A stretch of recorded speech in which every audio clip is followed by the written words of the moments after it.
Assalamualaikum warahmatullahi wabarakatuh. Perkenalkan, saya Malia Rahma, salah satu dosen tetap program studi ilmu gizi Fakultas Kesehatan Universitas Muhammadiyah Gresik.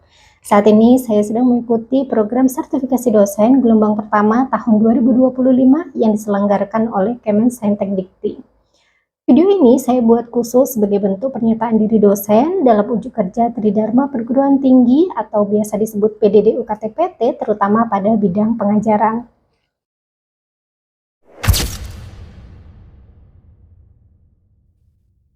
Dalam pengajaran, saya mengampu beberapa mata kuliah di bidang gizi klinik. Salah satunya adalah mata kuliah asuhan gizi. Izinkan saya untuk memaparkan secara rinci terkait dengan mata kuliah asuhan gizi.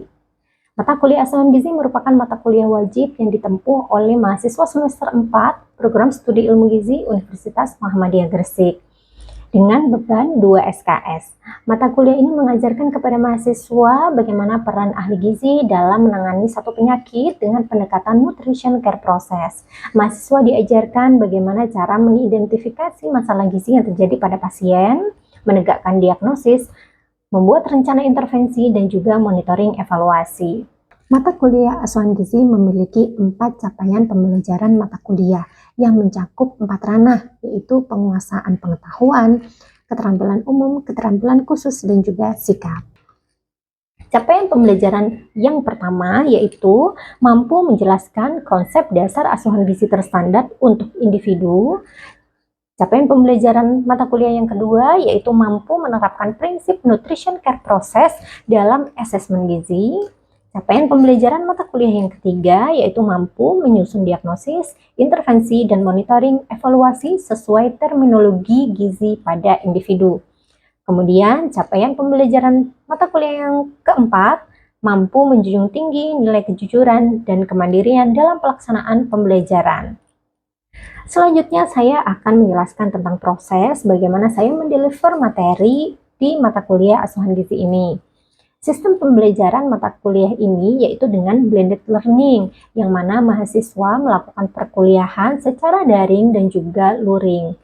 Untuk pembelajaran secara daring, mahasiswa melakukan pembelajaran secara sinkronus dan juga asinkronus. Untuk sinkronus sendiri, mahasiswa melakukan pembelajaran secara tatap muka dengan Zoom meeting. Untuk asinkronus, mahasiswa dapat mengakses pembelajaran menggunakan Learning Management System yang disediakan oleh Universitas Muhammadiyah Gresik, yaitu SPADA. Di SPADA ini, mahasiswa dapat mengakses RPS, materi pembelajaran, bahan bacaan, kuis, dan juga penugasan. Selain itu, mahasiswa juga wajib mengisi kehadiran untuk mata kuliah ini di LMS tersebut. Untuk kegiatan perkuliahan secara luring, mahasiswa secara langsung melakukan perkuliahan di dalam kelas dan juga ruang diskusi. Adapun metode pembelajaran pada mata kuliah asuhan gizi ini dengan metode ceramah interaktif, diskusi, tanya jawab, case-based learning, dan juga presentasi. Adapun referensi yang digunakan pada mata kuliah ini ada beberapa macam. Ada referensi utama dan juga referensi pendukung. Untuk mata kuliah ini sendiri sudah dilengkapi dengan buku ajar yang sudah saya tulis sendiri dengan judul Asuhan Gizi. Mata kuliah ini juga sudah mengintegrasikan hasil-hasil penelitian saya yang digunakan sebagai referensi juga bahan untuk case study. Untuk kegiatan asesmen di mata kuliah asuhan gizi ini dilakukan sesuai dengan sub CPMK, karena mata kuliah ini sudah menerapkan kurikulum berbasis OBE. Untuk capaian pembelajaran mata kuliah yang pertama diturunkan pada 1 sub CPMK, yaitu mampu menjelaskan konsep dasar asuhan gizi terstandar untuk individu. Adapun penilaiannya menggunakan tes dengan kuis soal multiple choice dengan bobot 10%. Untuk CPMK yang kedua diturunkan pada 1 sub CPMK, yaitu mampu menerapkan prinsip nutrition care process dalam pengumpulan data dasar dan penentuan masalah gizi. Adapun penilaiannya dengan menggunakan tes dalam bentuk case-based essay, bobot 10% dan juga non-tes dengan penilaian observasi keaktifan diskusi dalam case-based learning.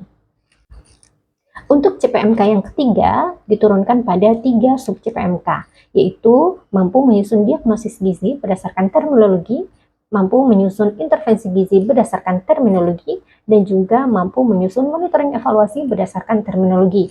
Adapun penilaiannya ada tes dan juga non-tes. Untuk tes sendiri yaitu dengan case-based essay dan non-tes dinilai dari observasi keaktifan ketika diskusi pada case-based learning. Kemudian capaian pembelajaran mata kuliah yang keempat diturunkan pada satu sub CPMK, yaitu mampu mengerjakan penyusunan asuhan gizi terstandar untuk individu dan mempresentasikan tugas secara mandiri. Adapun penilaiannya yaitu dengan non-tes saja dari penyusunan makalah dan PPT serta presentasi. Berikut adalah cuplikan ketika saya mengajar secara daring dan juga cuplikan ketika saya mengajar secara luring. Bismillahirrahmanirrahim. Assalamualaikum warahmatullahi wabarakatuh. Selamat siang adik-adik semuanya. Hari ini kita akan mulai perkuliahan kita, melanjutkan topik kita minggu yang lalu di mata kuliah asuhan gizi terkait dengan monitoring dan evaluasi. Sebelum kita mulai perkuliahan hari ini, kita awali terlebih dahulu pertemuan kita ini dengan bacaan basmalah. Bismillahirrahmanirrahim. Baik adik-adik semuanya, saya izin share materi ya, materi yang akan kita pelajari bersama-sama. Jadi hari ini kita akan belajar tentang monitoring dan evaluasi dalam asuhan gizi terstandar. Setelah mengikuti mata kuliah ini, adik-adik akan diharapkan mampu menyusun monitoring dan evaluasi gizi yang sesuai dengan terminologi. Ini adalah topik-topik yang akan kita pelajari bersama. Yang pertama ada definisi monitoring evaluasi, kemudian tujuannya kita melakukan monitoring dan evaluasi, kemudian hubungan monitoring evaluasi gizi dengan tahapan yang lain dalam PAGT. Kemudian selanjutnya adalah sumber data dan instrumen monitoring dan evaluasi, kemudian domain dari outcome, langkah monitoring evaluasi, yang terakhir adalah kesimpulan. Nah, sebelum kita membahas ke monitoring dan evaluasi, kita overview terlebih dahulu bagaimana sih proses dari asuhan gizi terstandar itu. Jadi ketika ada pasien yang masuk ke rumah sakit maksudnya, atau masuk untuk menjadi pasien yang harus diberikan intervensi gizi secara khusus, maka kita harus melakukan screening terlebih dahulu, begitu ya. Selanjutnya, kita akan melakukan pengkajian gizi. Yang ini sudah kita bahas di minggu-minggu sebelumnya. Setelah pengkajian gizi, kita harus membuatkan diagnosisnya. Kita harus menentukan apa itu problemnya dari pasien tersebut, apa etiologinya atau penyebab masalahnya itu apa. Kemudian tanda dan gejalanya apa dari masalah yang dihadapi oleh pasien tersebut. Kemudian kita berikan intervensi. Selanjutnya, proses yang lanjutannya adalah monitoring dan evaluasi. Tujuannya apa? Tujuan monitoring dan evaluasi, pada dasarnya monitoring dan evaluasi gizi bertujuan untuk menentukan sampai di mana perkembangan dari intervensi yang kita berikan, begitu ya. Pencapaiannya sampai di mana nih? Apakah tujuan kita misalnya adik-adik punya pasien. Pasien ini apa tuh namanya sakitnya gitu ya. Sakitnya itu butuh untuk menurunkan glukosa darahnya. Nah, misalnya gitu. Glukosa darahnya harus diturunkan nih, maka kita berikan intervensi apa begitu ya. Tujuan kita adalah menurunkan glukosa darah. Nah, dari yang kita berikan itu kita monitoring. Apa yang dimonitoring? Kan glukosa darahnya kan begitu ya. Kalau glukosa darahnya turun sesuai dengan standar, maka intervensi yang kita berikan sudah berhasil. Tapi kalau misalnya dia belum, lah kita harus mengevaluasi kenapa kok ini belum sesuai dengan standarnya. Intinya begitu saja. Kita akan membahas terkait dengan domain monitoring dan evaluasi. Nah, domain itu apa sebenarnya? Domain itu pembagian, ada kamar-kamarnya, begitu ya, ada kelas-kelasnya, sehingga memudahkan kita untuk menentukan ini yang harus dimonef bagian yang mana, begitu. Kalau intervensi kita terkait asupan, maka yang harus dimonef apa?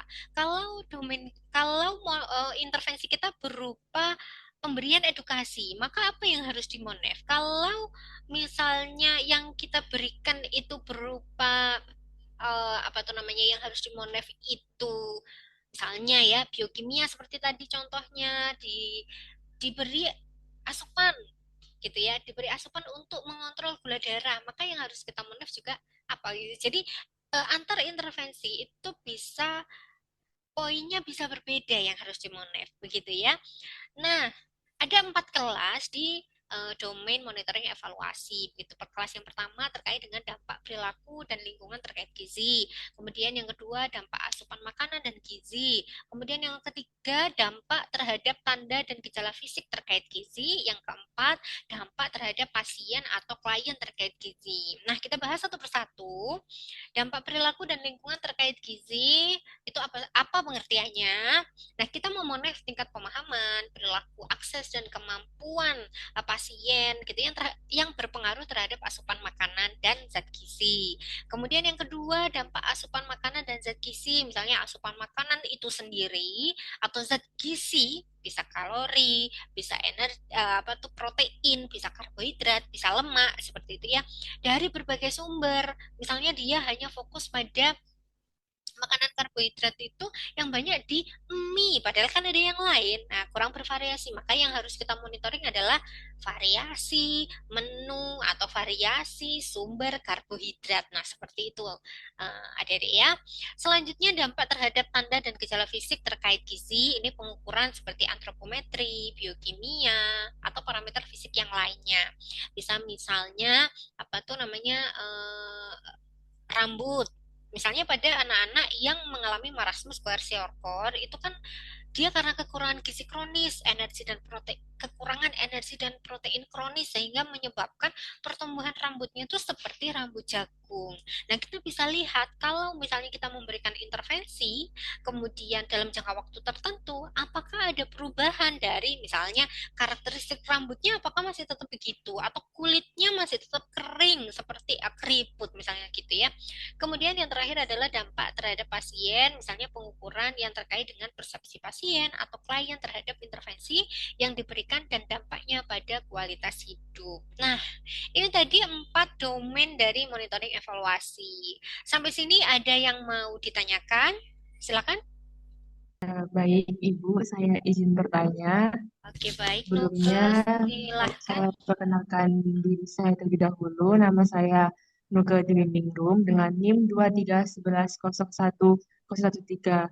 Tadi kan Bu Amal sudah menyampaikan terkait monitoring dan evaluasi di dalam asuhan gizi ya Bu ya. Dan di sini pertanyaan saya yaitu eh, apakah ada contoh dampak perilaku dan lingkungan terkait gizi ini? Oke, baik. Contohnya ya. Sudah, terima kasih. Oke, terima kasih Nuke atas pertanyaannya. Oke, langsung saja saya jawab ya. Gimana sih contohnya gitu?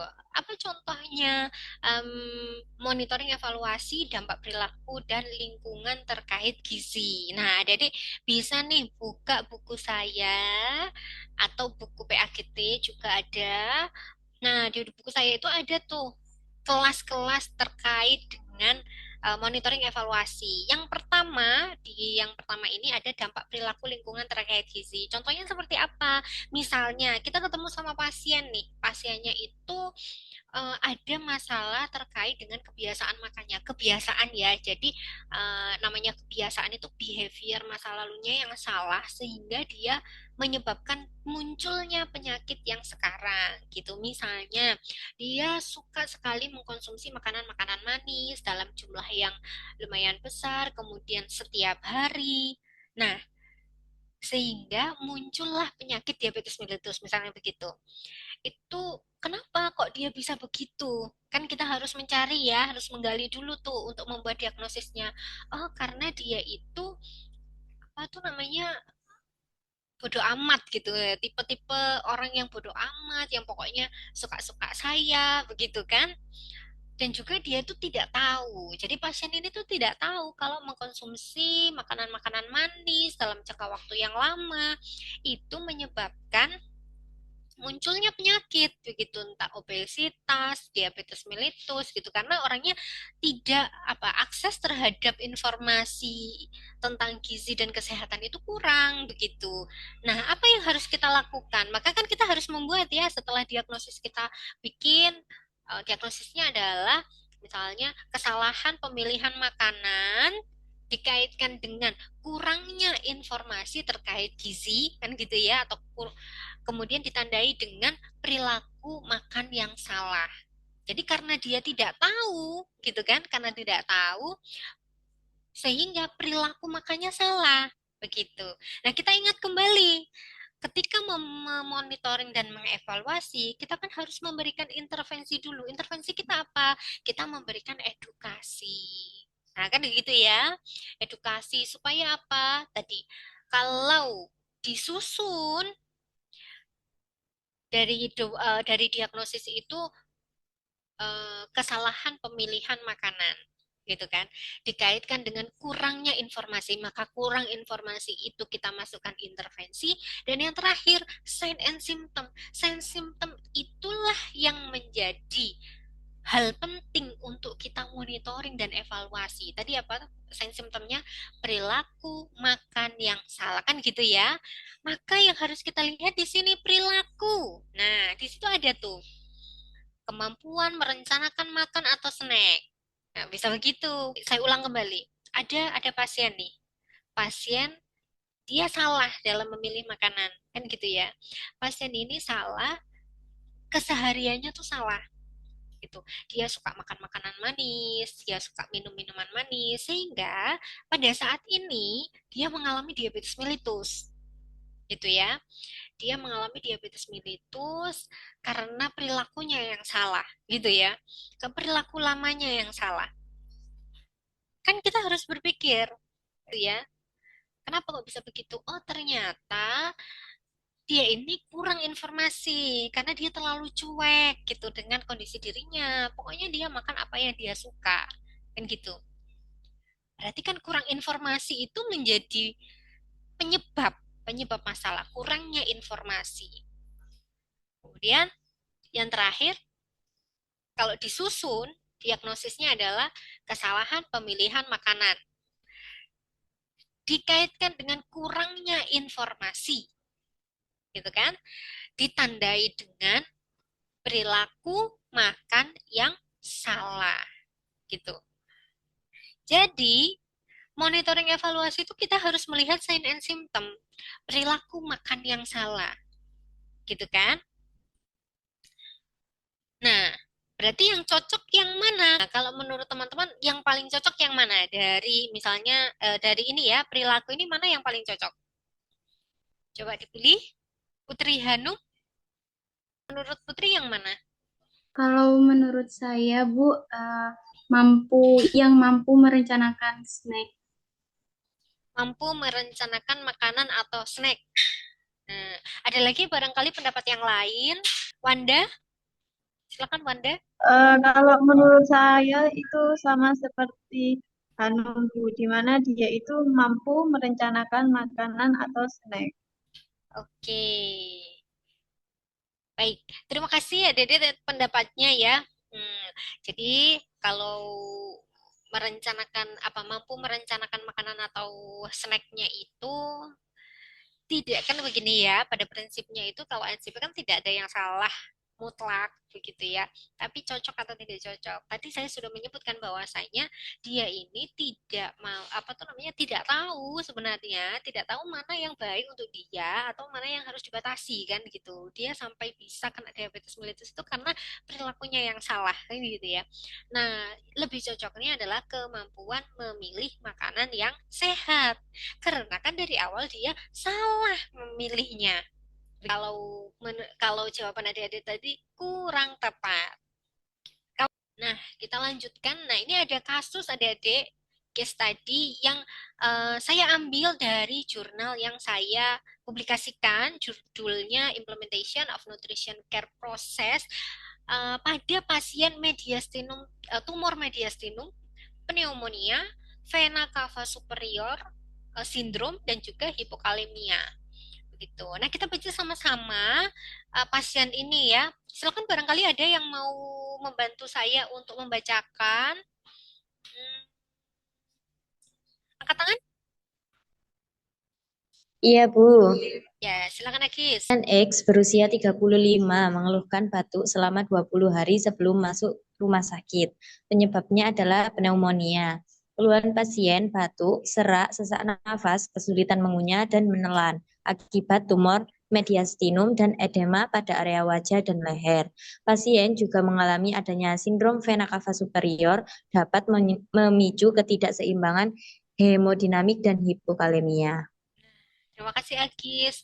Jadi, nah, intervensi yang diberikan karena orangnya ada sesak, kemudian ada susah menelan, karena ada tumor di situ, maka dia diberikan makanan enteral. Yang tujuannya untuk memenuhi kebutuhan gizi minimal 80%, begitu ya. Kemudian status gizinya diharapkan bisa normal.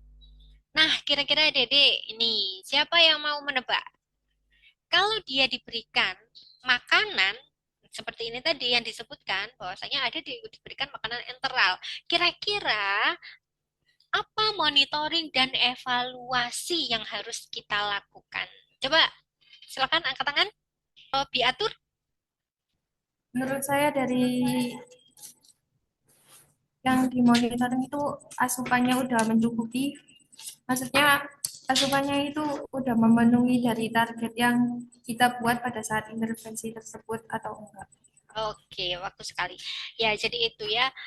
Salah satunya adalah kita harus memonitoring seberapa banyak nih asupan yang dia sudah konsumsi. Apakah sudah sesuai dengan tujuan kita tadi? Nah, sebelumnya kan kita sudah mempunyai target 80%, begitu. Maka kita harus memonitor apakah asupannya tadi cukup, begitu ya. Mencukupi kebutuhannya. Seperti itu adik-adik. Baik. Kesimpulan mata kuliah kita hari ini, materi tentang monitoring dan evaluasi itu, monitoring dan evaluasi dalam asuhan gizi terstandar itu bertujuan untuk menilai efektivitas intervensi yang kita berikan, begitu ya, apakah sudah mencapai tujuan kita. Nah, monitoring tersebut dilakukan ya secara berkala, kemudian terjadwal untuk mengamati perkembangan, sementara evaluasi itu menentukan keberhasilan dan menentukan tindak lanjut. Jadi, apakah kita perlu untuk mengulang lagi nih intervensi, ataukah kita harus menghentikan intervensi karena tujuan kita sudah berhasil. Nah, itu adik-adik kesimpulan dari mata kuliah kita atau dari materi yang kita diskusikan bersama siang hari ini. Sebelum kita tutup, ada kata-kata hari ini.